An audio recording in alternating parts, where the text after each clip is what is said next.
Hello everyone! Happy holidays! Good evening po sa ating mga kabayan dito sa South Korea. So, magbibigay tayo ulit ng bagong update. Ayan, saglit lang. Ayusin din natin yung ating isang live din natin dito sa sa ating TikTok account. Ayan, ayusin ko lang ha. Saglit lang mga kabayan. Kamusta naman kayo?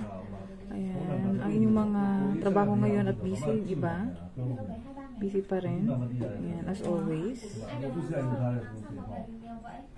Ay, yung mga may questions kabayan na yan, I hope nasagot ko na kayo.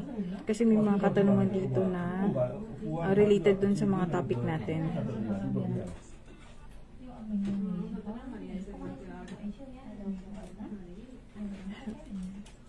Ito, isin natin yung open video.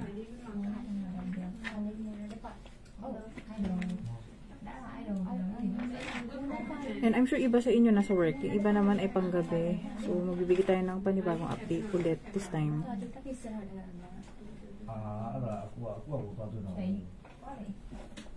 Happy holidays guys ha, malapit ang Pasko.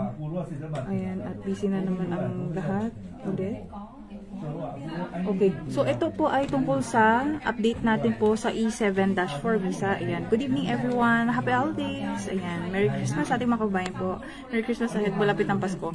Ayan, naimbag na rabi, may pabengi. Ayan po, maayong gabi sa yung tanan sa mga kababayan po natin all over sa Pinas at saka sa South Korea po yung mga nakasubaybay po sa atin.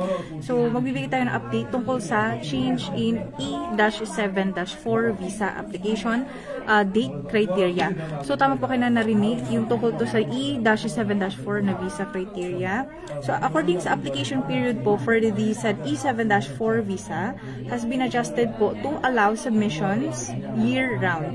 From Monday to Friday during regular business days, the application system po has shifted to a continuous recruitment model, enabling applicants po yung makapag-apply sila on any weekday until the annual limit of 35,000 applicants po ay ma-reach.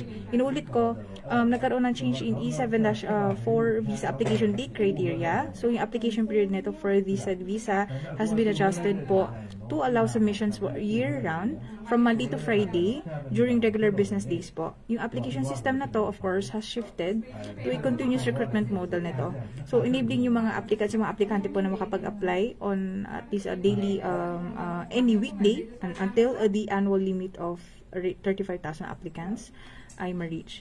So, as announced po last November 27, 2024, the Korean language proficiency requirement for the E-7-4 visa has been temporarily deferred until December 2026. Inulit ko po, as announced po last month, which is November 27, 2024, the Korean language proficiency recruitment requirement po for the said E7-4 visa has been temporarily deferred until December 31, 2026. Ayan, so applicants po can have their Korean language skills certified po after obtaining a visa. And the adjustment means that yung mga applicants po na of course naka-achieve ng 150 points or more out of the 300-point evaluation system can submit their applications po even if they do not meet yung Korean language requirement at the time of application. For further information po, please contact ang relevant immigration authorities. Yan, ang number po nila ay 1345. Para sa mga karagdagang questions nyo, pwede kayong tumawag dun sa number na nabanggit natin. So, yun lang po. God bless everyone. I'll be seeing you again for another live video.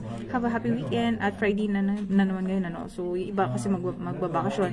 So, ayan, enjoy the rest of the week. Ayan, ng mga mag-holiday this coming season of Christmas at saka New Year.